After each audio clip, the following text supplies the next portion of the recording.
Good afternoon, everyone. Calling to order at council time, Wednesday, September 10th, 2025. Let's start with the council roll call. Councillor Young, Here. Councillor Belcott, Present. Councillor Fuentes, Here. Councillor Little, Here. and Chair Marshall. Here. Thank you. Okay, are there any amendments to the agenda? Yes, we'd like to remove 5.1, the railroad crossing quiet zone project, probably till next week, simply because there's been a couple of community members in that area that's interested, that's been engaged with Public Works, and they were not notified that council is going to be talking about it today. So just in case they had like 3-minute public comment, just to be transparent. So they want to reach out to the constituents. Great, that sounds good. Okay, I don't see anyone in the room, but is there anyone online for public comments? And this would be on agenda items only. Yes, Chair, we have one. Okay, go ahead. Caller, you've been sent a request to unmute. Please go ahead and do so. State your name for the record and go ahead with your comment. Well, good afternoon, Kimberly Goheen Elbin. Yeah, I'm at a little meeting here for a neighborhood association. I actually have a question here. I've been getting more and more informed about the Commissioner Review Board and our charter and this and that. And so I'm asking now a sincere question. A lot of times, most places where we talk on open public comment and or on public comment, agenda item only, the work session is on that agenda. And I've asked this before months ago, where is it that gives the authority that we cannot speak on the work sessions?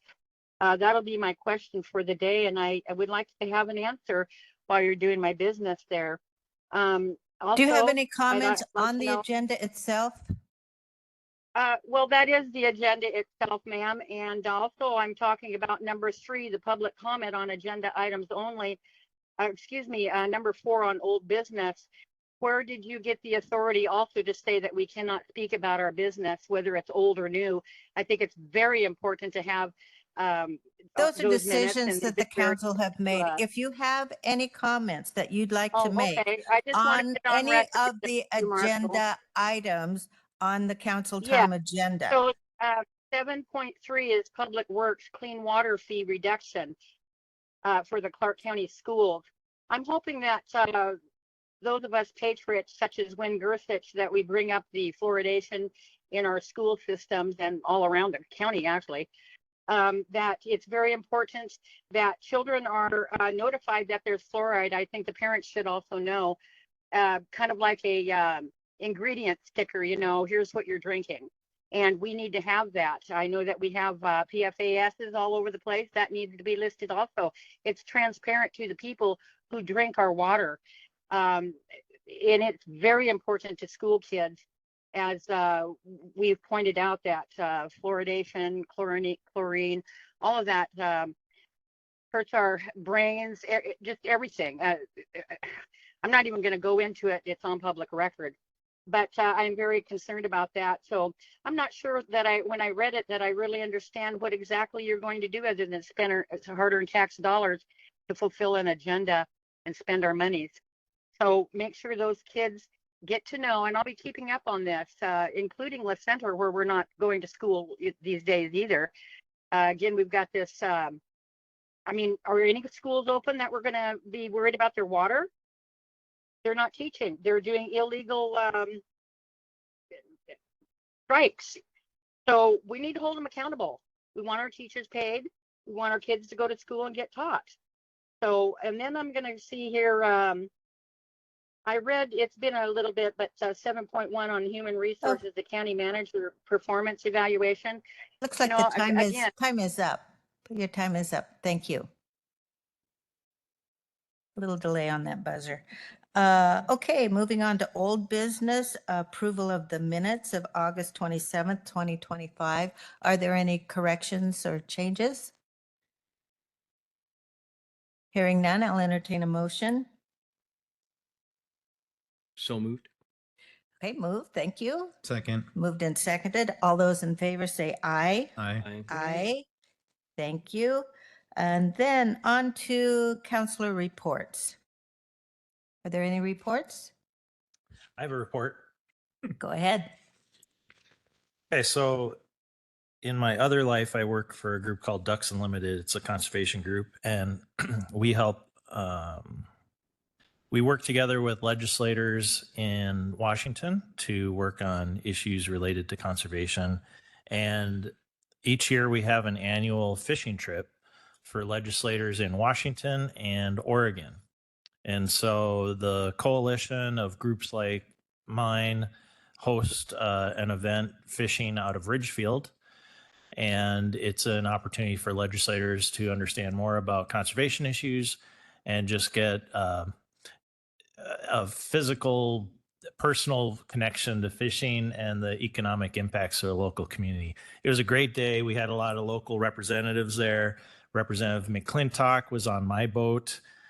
We had Mr. Orcott there. Sharon Wiley wanted to attend. She couldn't make it that morning. And we had a lot of folks from the staff level as well as partner organizations.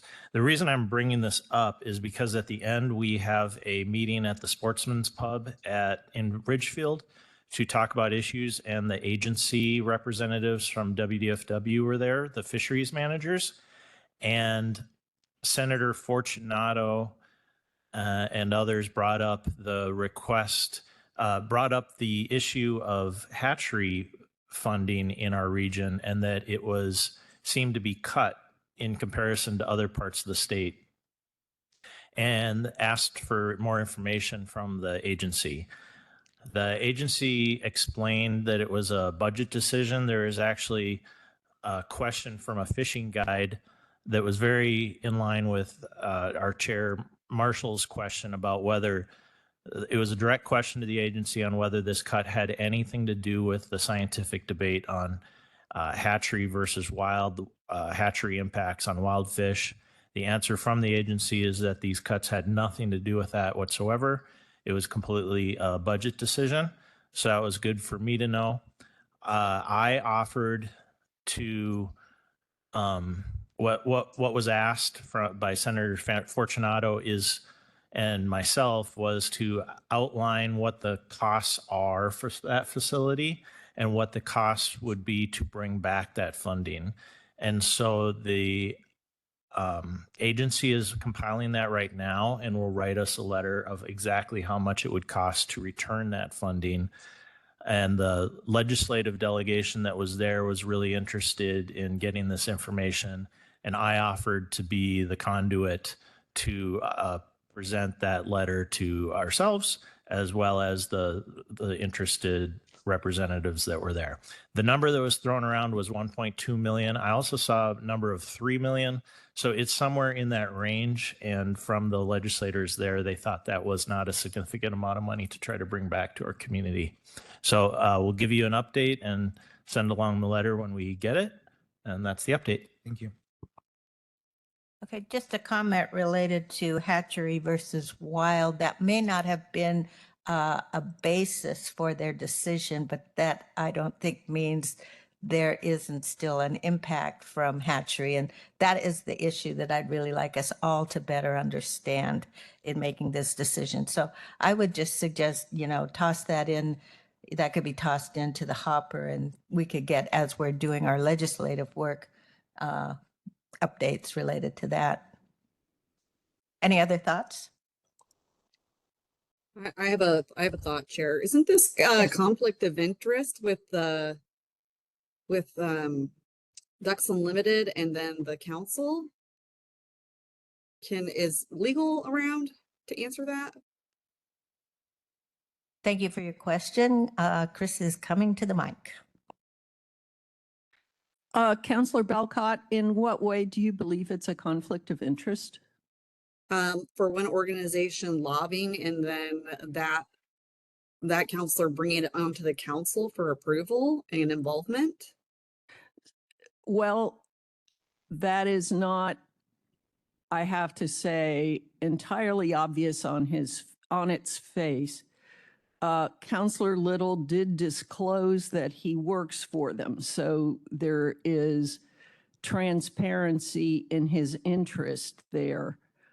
If there is more to it than that, it is incumbent upon Counselor Little to disclose what else is involved. And at this point, he has given the council information, has not asked the council to do anything. When it comes to the doing something part, then we will need to take a better look at whether there might be a couple different things that the counselor is advocating for at the same time. And in general, it is not proper, I would agree, to advocate for something that is beneficial in the non-Clark County Council sphere before the Clark County Council. But we don't know the details. I don't know the details. At this point, there's certainly not a conflict of interest in discussing this, as long as there isn't anything that's proposed in terms of action, direction, approval, authorization. Yeah, thank you. And just so we're all aware, I am very aware of keeping a separation between those things. This issue came up as a forum that was created through Ducks Unlimited. It's a sportsman's coalition. This issue in particular has nothing to do with any interest of Ducks Unlimited at all. We're a wetlands organization. And the request for this came from Senator Fortunato, independent of me.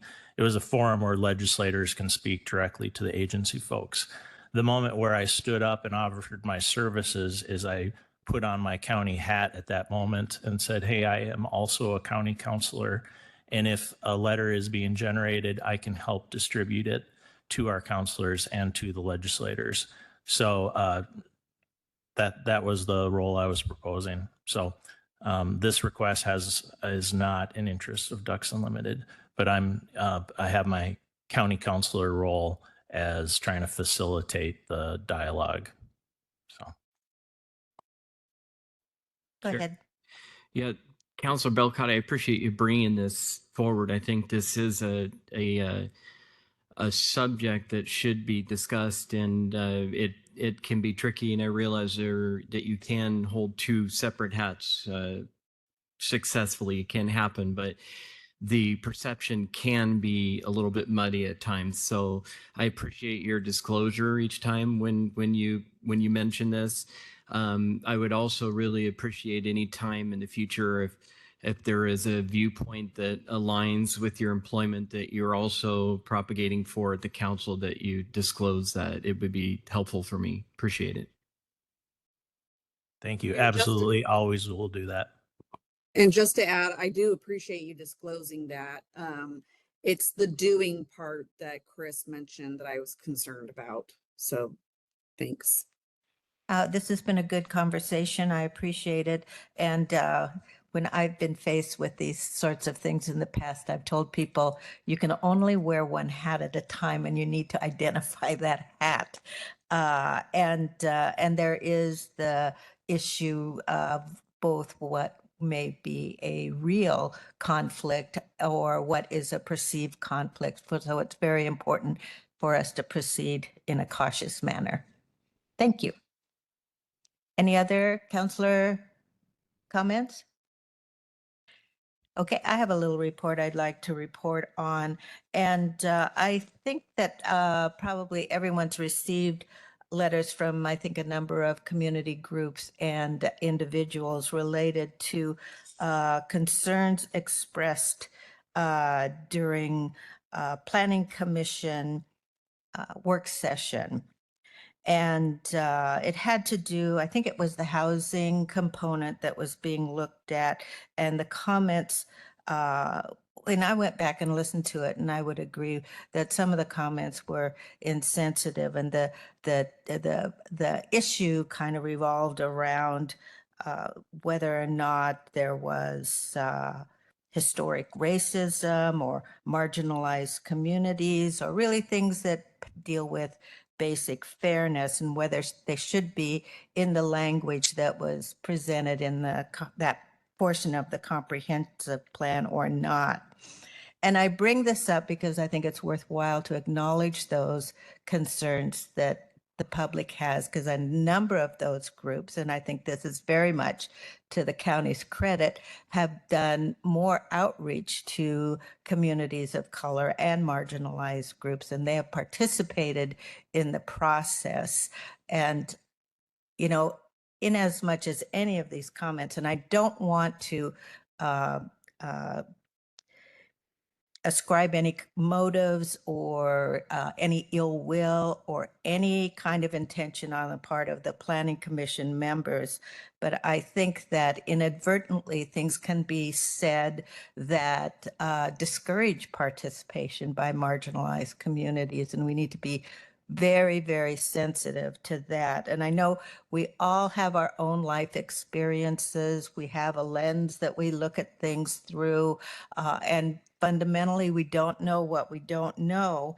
But why I'm calling attention to this now is that it's came up a few years ago where there was a questioning whether or not systemic racism really occurred in Clark County, and raised a lot of concerns and angst in the community, which all led, and I think in a positive way, to a community conversation about these can be very sensitive and difficult topics. That there was a series of listening sessions that were put together, and I went back and I listened to some of those listening sessions again. I think they were very helpful, and I think would be helpful for all of us to listen to, just so that we can have more of an understanding of people in the community that haven't been haven't had the same experiences we might have. And I would not want any one of these folks who've already participated, I'm grateful and thankful for that, to feel like they can't come forward and express their position on things, because I think it's of value to all of us. So in as much as I can encourage people to look out, and I know DEI has been politicized on the national level, but there's some good trainings. I think we probably have some in-house that could be beneficial. So I just wanted to share that. Okay. Chair? Yes, go ahead. I have a couple reports. One is I had the pleasure last night of attending an event that was organized by NAACP, and have to say, hands down, it was one of the best panels I have ever attended.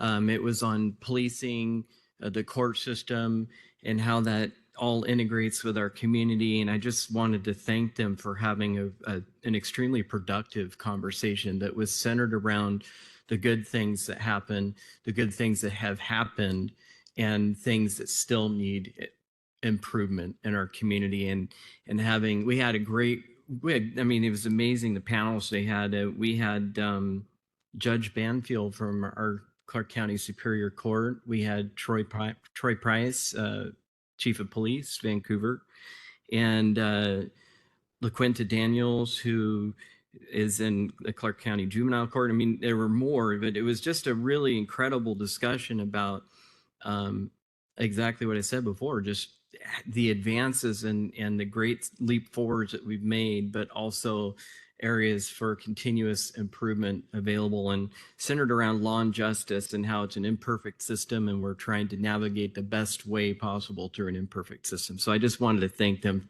for having that. Did you have a comment on that? Well, I do have a comment on that. I was planning to attend that, but the CTRAN board meeting ran long.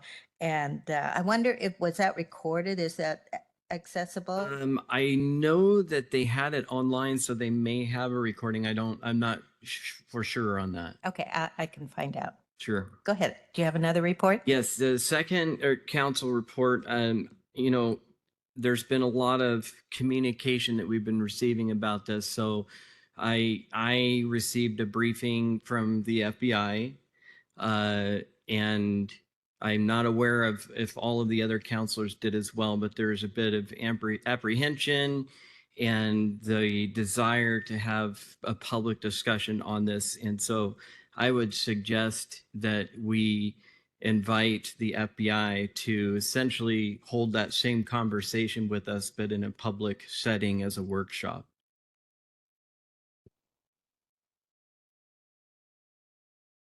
Other thoughts on that suggestion?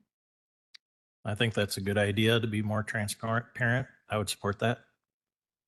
You know, one thing that this calls to mind for me is I know Friends of Camp Bonneville have frequently asked to have more time than the 3 minutes any individual is awarded. And so I think just looking at this in terms of fairness, I would think that we should offer them time as well. I can support that. They reached out to me as well, asking for what our procedures are to allow them to speak a little longer than the 3-minute comments that they have individually, a form of a work session. And I think as community members and taxpayers, I think it's fair to listen to them. So that could be an option, but then another option could be that we've made a decision and we could just stick by that and not have any more work sessions related to that topic. I'll just toss that one out. Okay, do we have 3 thumbs up one way or the other?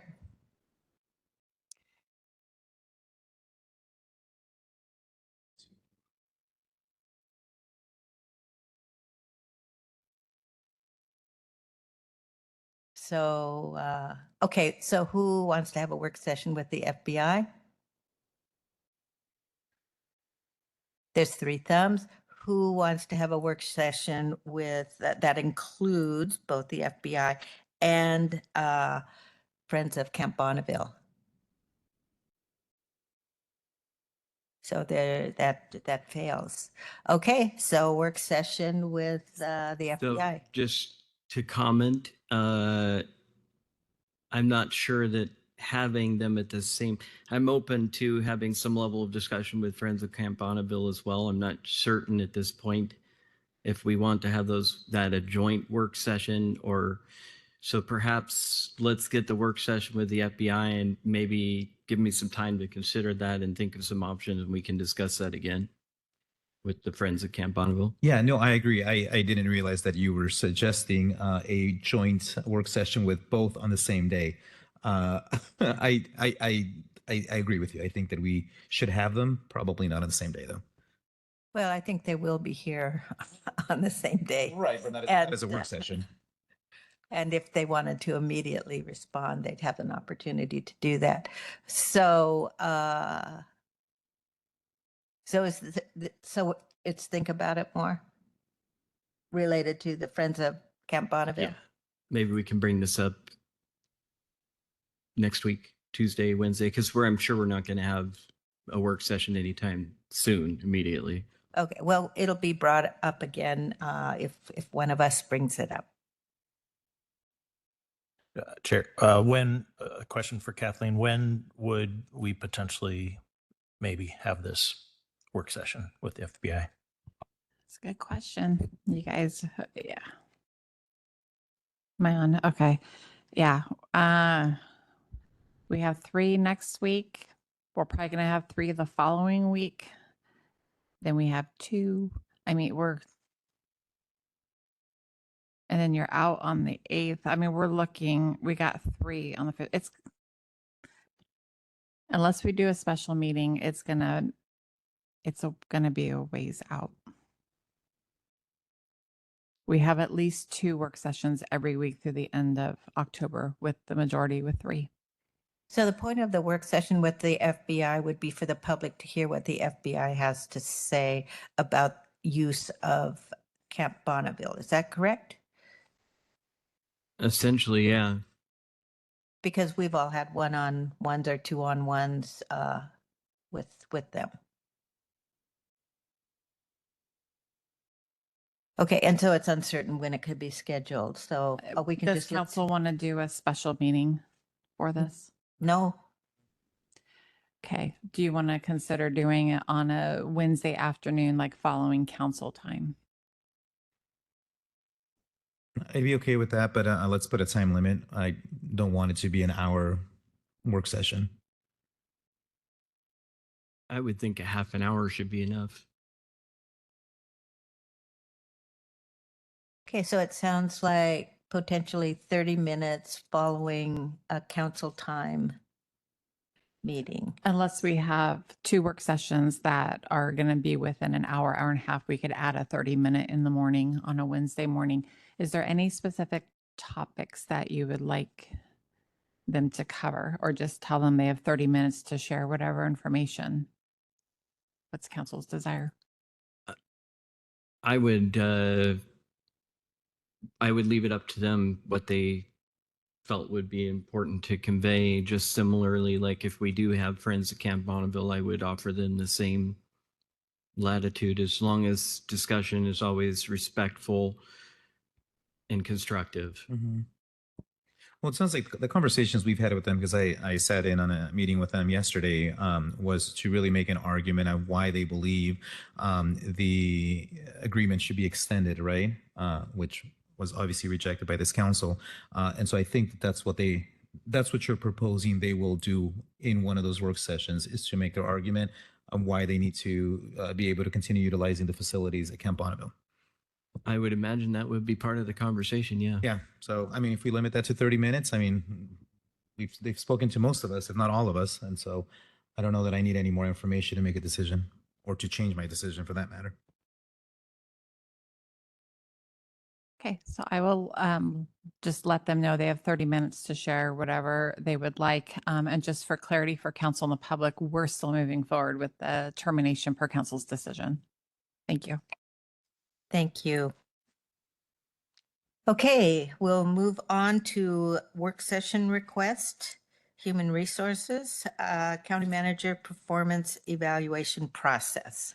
Yes, so the first one is for about 20 minutes. This is probably going to be on the 24th, not the 17th, which is what they had desired just due to the number of work sessions we have on that day. But this is to go over the draft performance evaluation process for the county manager. Our HR director and chair have been meeting on this. And so there will be some materials, I believe, shared ahead of time just so that you have that in preparation of the work session.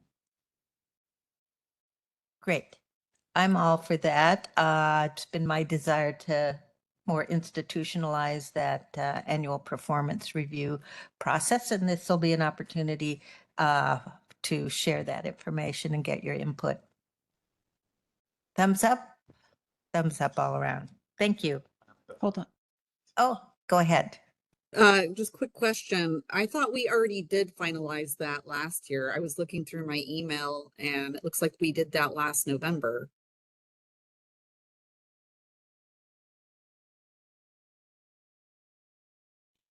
Well, this would be, we can take a look at that and look at this new one as well. All right, thank you. Okay, CREDC. Yes, this is a work session. I think council actually had some discussions on this, but this is really for them to talk about budget impacts from the state and also talk about the benefit and return on investment that CREDC provides to Clark County.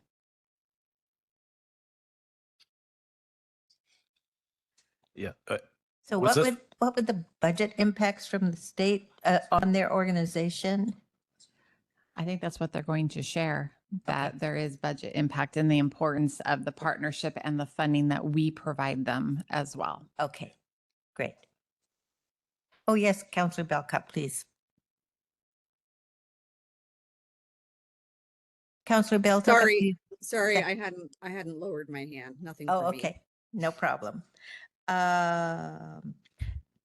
just another question related to that one. I know they were doing a land and job study. Is that, will that be part of this presentation, or might we expect that? Yeah, I would ask Jordan if he's had any updates. The last time we had any updates, they were not done with that study, and that was right before their executive director relocated.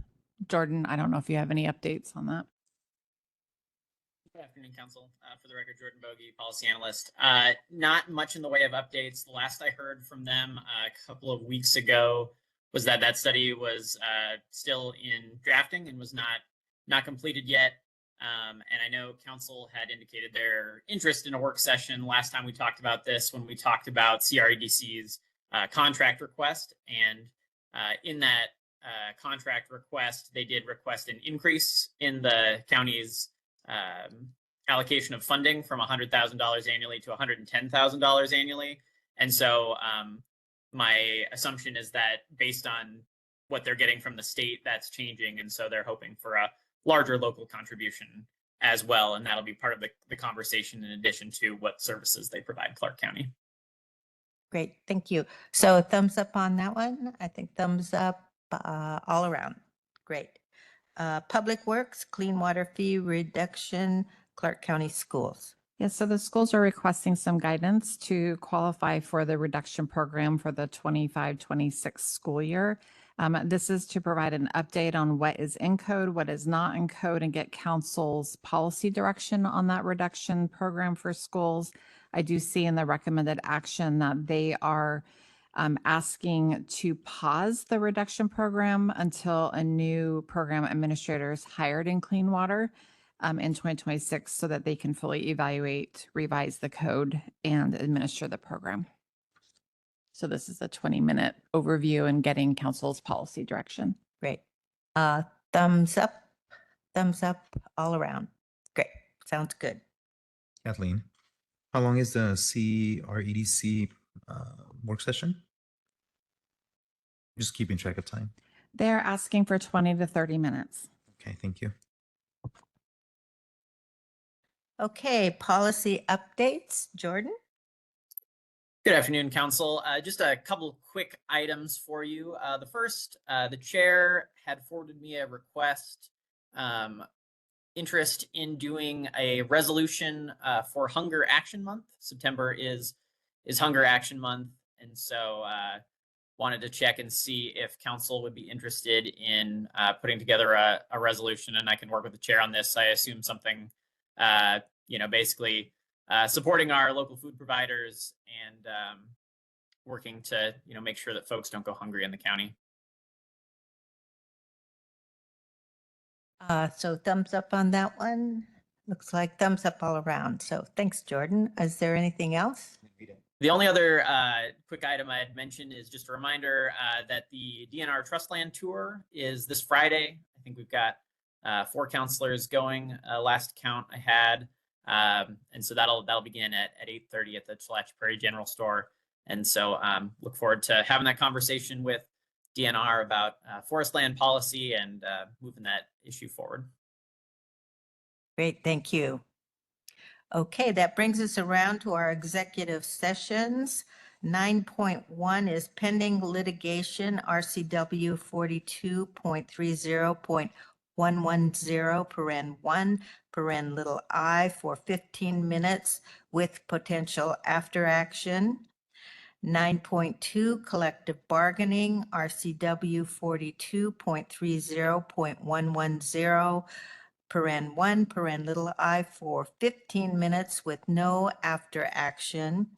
And 9.3, potential litigation, RCW 42.30.110, paren 1, paren little I, for 10 minutes with no after action. So that's 40 minutes. That would bring us to 2:10 or 2:15. Let's say 2:15. That'll give people a moment for getting to their offices. So thank you very much.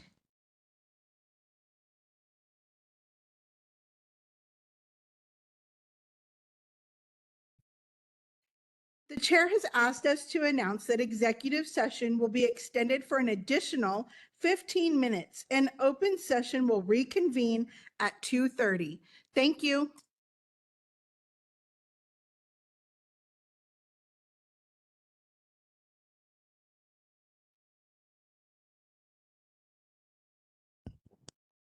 The county chair has asked us to announce that the executive session will be extended for an additional 15 minutes and open session will reconvene at 2:45. Thank you.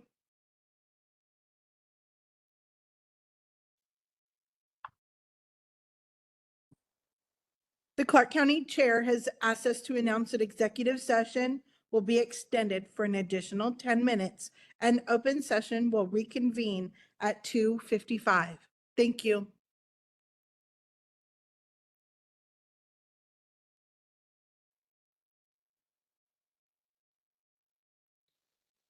The council chair has asked us to announce that executive session will be extended for an additional 5 minutes and open session will reconvene at 3 o'clock.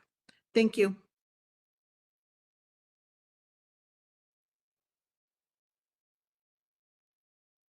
Okay, council has returned from our executive session. Does the county manager have something to share? Yes, I would like to clarify for the record that executive session item 9.2 collective bargaining should not have that RCW that is next to that. So if we can strike we'll reflect that in the minutes to strike the RCW reference. Okay, thank you for Thank that you. correction. And are there any motions? I have a motion, Chair. Yes, go ahead.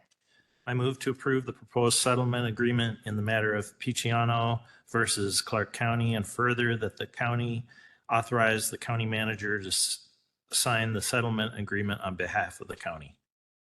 Okay, thank you. Is there a second? Second. Moved and seconded. All those in favor say aye. Aye. Aye. Aye. Motion carries. We've completed our business, and without objection, this meeting is adjourned.